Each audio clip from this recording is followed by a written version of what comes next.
Hello, everyone. Welcome to League of Leaders Hot Topic Tuesday. I'm Zach Sudi. We have Al Fragnoli and Brandon Gunn. Gentlemen, we're going to start off with the NHL. And just to let everyone know, we are recording on Monday, July 5th, a holiday weekend here. So happy 4th of July to everyone. Hopefully, everybody had a good weekend.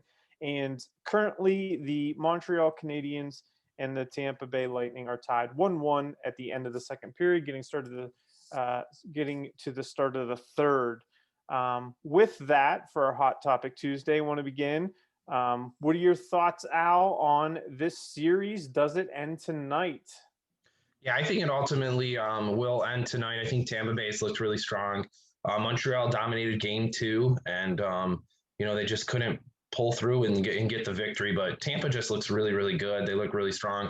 I was thinking this last year that they remind me a lot of the Detroit Red Wings from the mid to late '90s. The Red Wings forever couldn't get over that hump. Same thing with Tampa Bay for a while. Then once they won that first Stanley Cup championship last year, like they did, it reminded me of the '97 Red Wings where they finally got over that hump, and then they ended up repeating in '98 and did it in convincing fashion with the sweep against the Washington Capitals, the last team to sweep another team in the finals. 23 years later, we're looking at the Tampa Bay Lightning doing the same thing to the Montreal Canadiens. And I think that Tampa, as long as they can keep their core unit together for a while here, I think that they're going to be a pretty strong force for the next couple of years.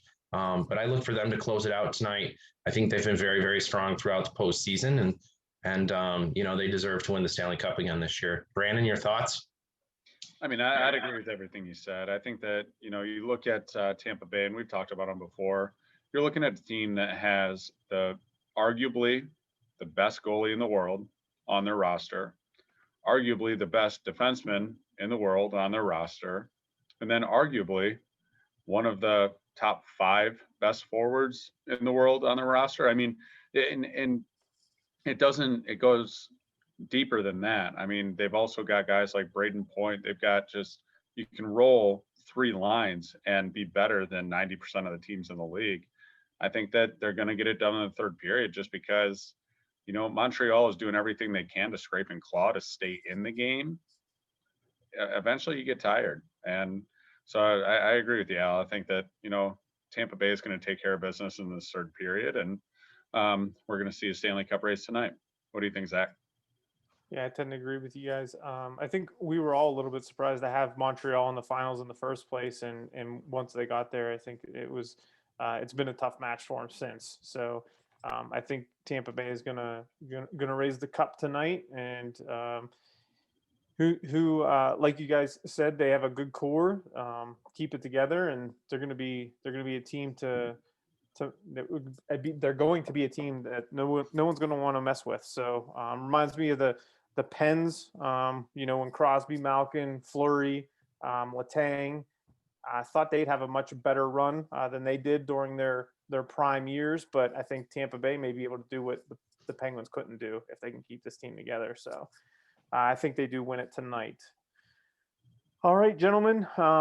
The Rocket Mortgage Classic. Phil Mickelson had some amazing things to say about Detroit in his time while he was there, how he loved playing in Detroit. Now he's undecided about returning due to a Detroit news reporter writing an article calling him out for something that happened 20 years ago. What are your thoughts on this, Al? Yeah, originally, I saw a news report from a Channel 7 local ABC News affiliate here in Detroit, sports reporter interviewing Phil in the early part last week, and he was raving on Detroit sports fans and how amazing and how passionate they were, and what a strong city Detroit was in regards to sports, and he absolutely loved playing at the Rocket Mortgage Classic, and it was fantastic to hear somebody say that about the city and the state of Michigan here, and love that. And then the following day, this news article is released from the Detroit News reporter, and talking about something that happened 15, 20 years ago, and it's in his past, and it was something, in my opinion, that was designed to make him look bad, and he got upset about it and said he didn't want to play here anymore. And then again, the following day after that, he kind of retracted his comments a little bit.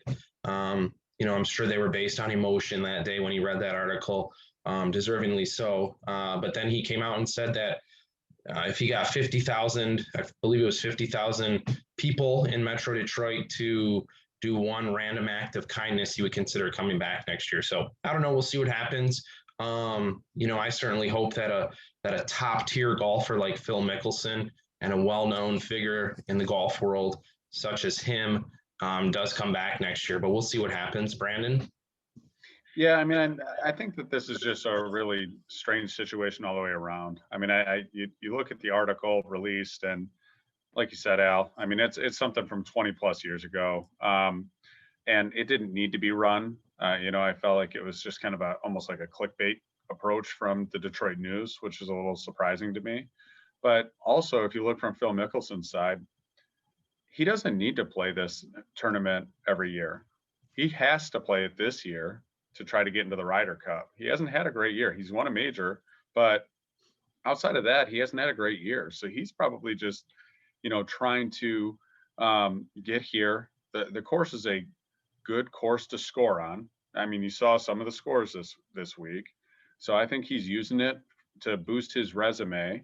And not to mention, what is Phil, like 55 years old? I mean, do we even know if he's going to continue on with the PGA Tour next year, or where does he go from here? I mean, so I think that he was able to use that article that came out kind of as a scapegoat, just so that if he didn't play here next year, then he could have something to hang it on. I feel like it was, opportunistic on all sides, from the paper running the article, and then from Phil making his future decision based on the article. So it'll be interesting to see what the future holds now, especially that he did put that 50,000 signature and act of kindness, opportunity out there. So we'll see if that draws him back in next year. I hope he does, just because I'd love to see the big name golfers come in and support Detroit. I feel like I've been to the Rocket Mortgage Classic a couple times, and it's a great venue for golf. So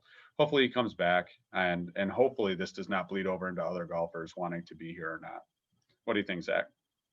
Yeah, I think I've always been a fan of Phil Mickelson. I think he's at the core a very good human being. I think if you look at 20 years in anyone's past, there's going to be something that you can drum up and write an article about. It's just, what's the point of it? I think it was juvenile on both sides. One, for the article to even come out, and two, for how Phil Mickelson reacted. I do like how it kind of did spin into a petition and some random acts of kindness, so something good came out of it. But again, it was just a lot of nothing for me, and just it was a lot of noise that didn't need to be there. I think Phil is one of the good guys. I truly believe that he enjoys playing there, and hopefully will return, and other big name golfers will continue to show up. So we'll see what happens in the future here, but hopefully it's swept under the rug at this point, and some people do some good things in Detroit over the next few weeks. So sticking with golf, gentlemen, I want to ask, are you excited for the one-day event, Phil Mickelson and Tom Brady versus Aaron Rodgers and Bryson DeChambeau? So are you excited for this, and what team wins? And I'll answer for Al. He is excited. Tom Brady will win. So Brandon, what are your thoughts? No, I'm kidding. Go ahead, Al. Hey, that's perfect. You summed it up right there. I was going to throw it back on you, Zach, and ask, what do you think? Do you think I'm excited? Yes, I'm excited. Yes, Tom Brady is so angry that he lost this charity event last year against Peyton Manning. Tom Brady and Phil Mickelson are going to win. Bet on it, folks. Throw down some big bucks on this one. Tom Brady, Phil Mickelson, done. Game over. And I cannot wait to see it. Brandon? I mean, how do you ever, especially with Tom Brady losing it last year, how do you ever bet against him? He's already putting everything on his Instagram, sinking putts from 30 feet away and all of that. He's practicing. I just feel like this is definitely going to be theirs for the taking. I am excited. We're getting to the time in the year where the NBA finals are almost done. NHL finals are almost done. we're running out of sports here. So I always love to see these other sports opportunities just to, see something different as we're in the doldrums of summer. So I'm not betting against Tom Brady and would not. What about you, Zach? Well, I mean, Al's love for Tom Brady is almost annoying at this point. So, like, I want to, I think Phil and Tom are going to win, but I'm rooting for Aaron Rodgers and Bryson. I am, and not to rub it in Al's face or anything, but just for the fact that I just want to see Tom Brady lose. Every once in a while, it's good to see him put up an L because it doesn't happen often. So, and I have seen some shots of him taking, 30-foot putts and sinking them. I think his social media guy's just really good at editing.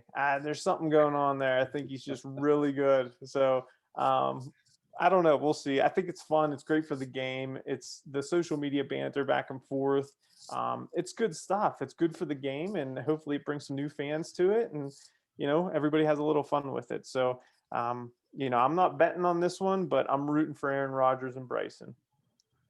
Well, first of all, before we go on to our next topic, I am going to tweet this video out to Tom Brady tomorrow morning before the tournament starts tomorrow evening, because he's going to use those words right there, Zach, and it's going to get him fired up. I'm sure words from Zach Sooty will be some motivation for Tom Brady. Absolutely will be. We're going to tell him you're from Pittsburgh, the Steelers. We know how much he loves that organization. Yeah, absolutely. Absolutely.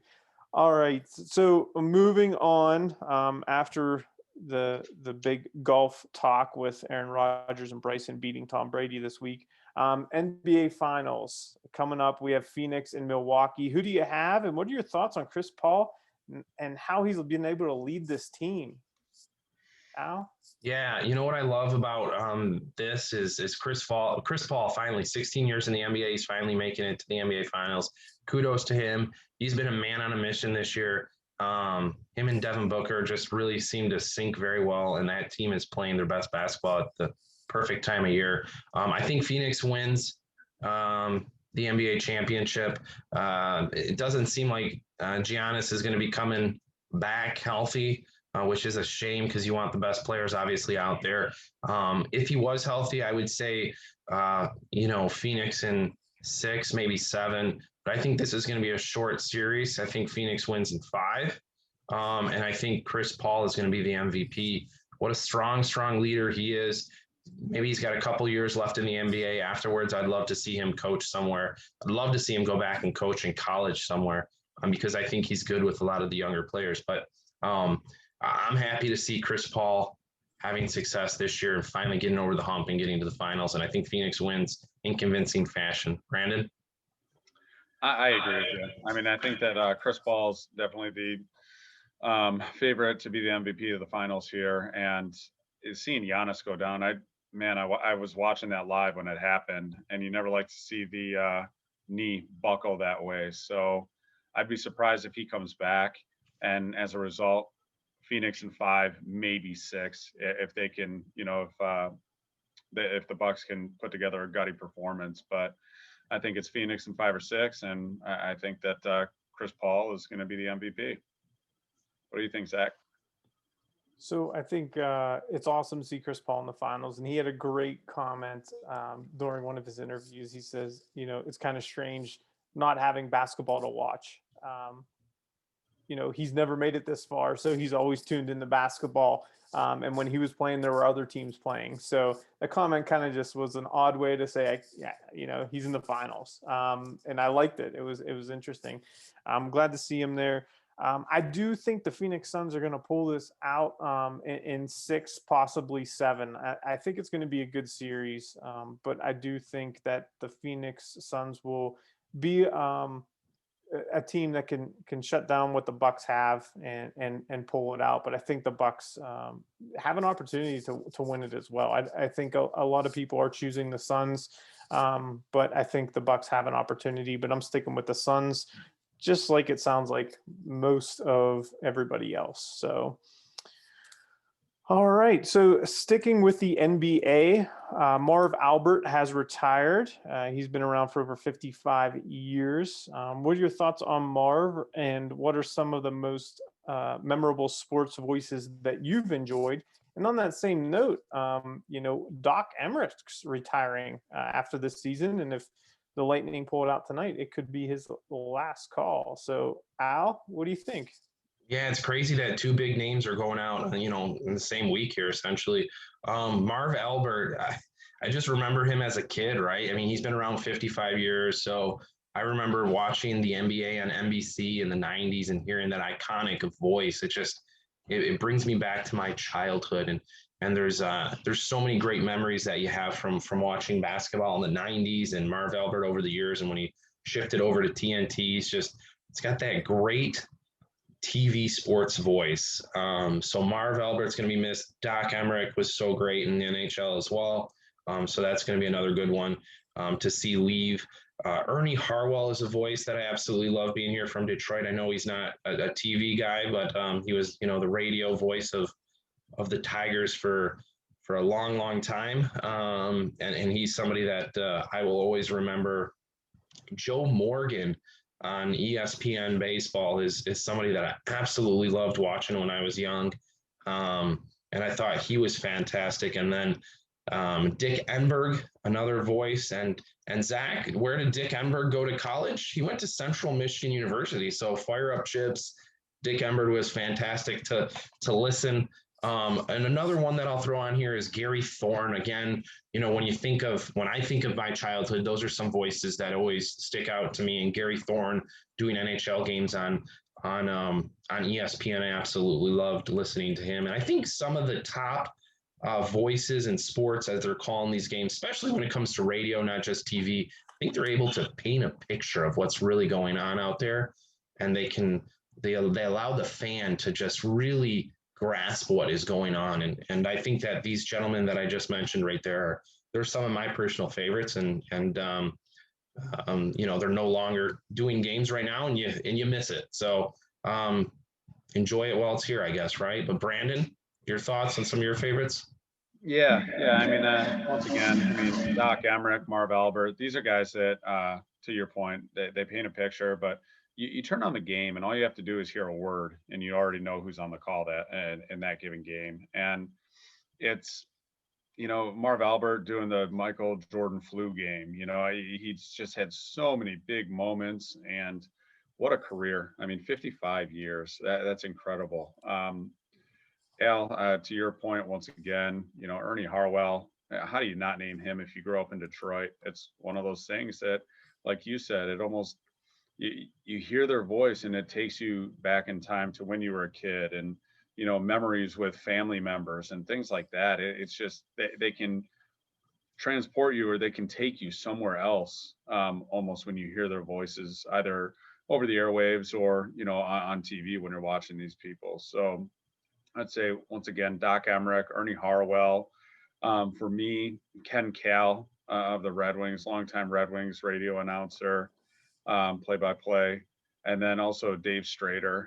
Dave Strader was great for the Red Wings before he went national. I believe he went to ESPN after he was the Wings play-by-play gentleman. And then Ken Daniels, just because he's, these guys were the voices of the team when they were winning all their Stanley Cups. So it's really hard not to, tie them into my memories. But there's a ton of great voices. Al, like you mentioned, Gary Thorne. There's a good deal of them out there. And like you said, just remember them when they're here, because, we're going to be looking at a hockey world and an NBA world without Marv Albert and without Doc Emmerich. And those are two of the truly greats to ever do it. So, who are some of yours, Zach? Well, Doc Emmerich is a legend. Always a fan of him, and he was a Pittsburgh Pirate fan. I mean, he was always calling games and visiting PNC Park and doing things like that. So anytime he was in town, so Doc Emmerich was always a favorite. And Marv Albert, 55 years, calling so many different huge games and series. He's, I think he called the Super Bowls between 2003 and 2010. Two Steelers Super Bowls during that time in 05 and 08, I believe. So, those memories stick with me. But, locally, Mike Lang, with the Pittsburgh Penguins, the calls of scratch my back with a hacksaw and get in a fast lane because grandma's going to be late for bingo. Those just unique calls that he had. And he had one of those voices that, you hear one word, you knew who it was. And one of the hardest working individuals in sports was Mike Lang. I mean, the guy still doing it. And, some other names that just kind of, when I hear their voices, it takes me back, not only to my childhood, but still to the present day, because some of them are still doing it. And it's, your Jim Nance, your Bob Costas and Brent Musburger. Those are some just really recognizable names and voices. So always glad to hear those names, those voices, and it does transport. Yeah, it's amazing what that can do, and trigger your memories, as a child or favorite sports memories. So, all right, gentlemen. Last topic, very fun one. I want to thank George Bolos for giving us an opportunity to talk about our favorite theme songs. He submitted this request, sports theme songs. And Al, I'm going to give it over to you, and let's talk about some of our favorite themes. Yeah, let's do this. All right. So the first one on the docket, I'm fired up for this.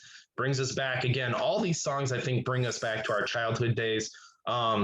First one, we're looking at ESPN College Football Intro. This is roughly from 2000 to 2003.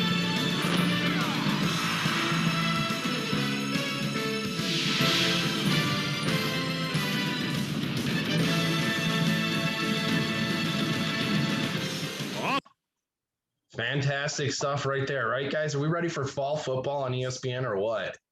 Let's do this. All right, next one. Brandon, this one's for you, buddy. We know how much you're going to love this. NHL on ESPN. Let's do it.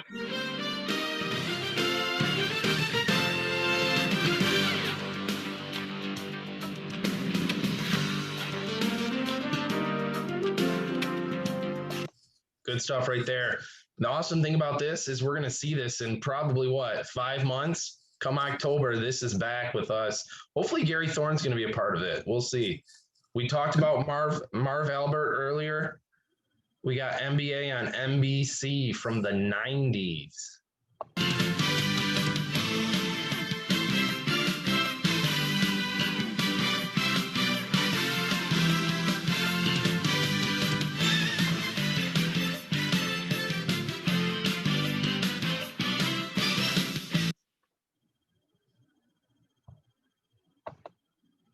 Over here, SEC college football on CBS.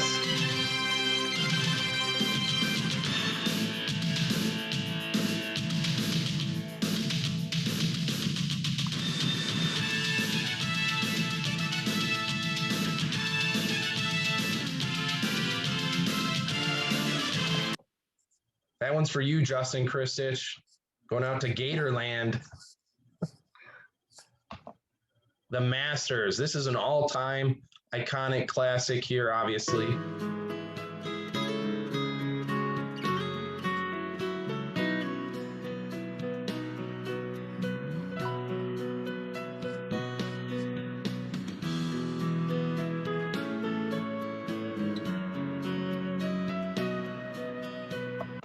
Makes me want to grab a cup of coffee and a blanket and go to sleep by the fire.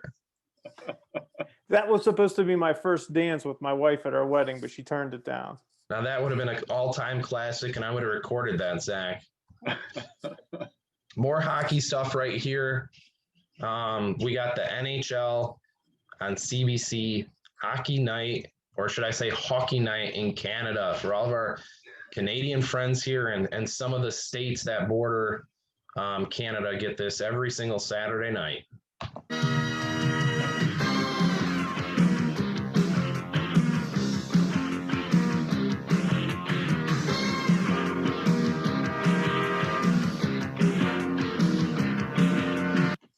Now, Zach, you probably didn't get this in Pittsburgh, did you? We did not, but I could jam out to that. Yeah, so that's good stuff. Obviously, Brandon's familiar with it. A lot of Michiganders are. I think there's a couple other states like Minnesota, and there's a few more. I think New York has it, but just a couple states that play Hockey Night in Canada every Saturday during the hockey season on CBC. So, gentlemen, if we have to wrap it up with one out of those that we shared, what is your favorite? Brandon?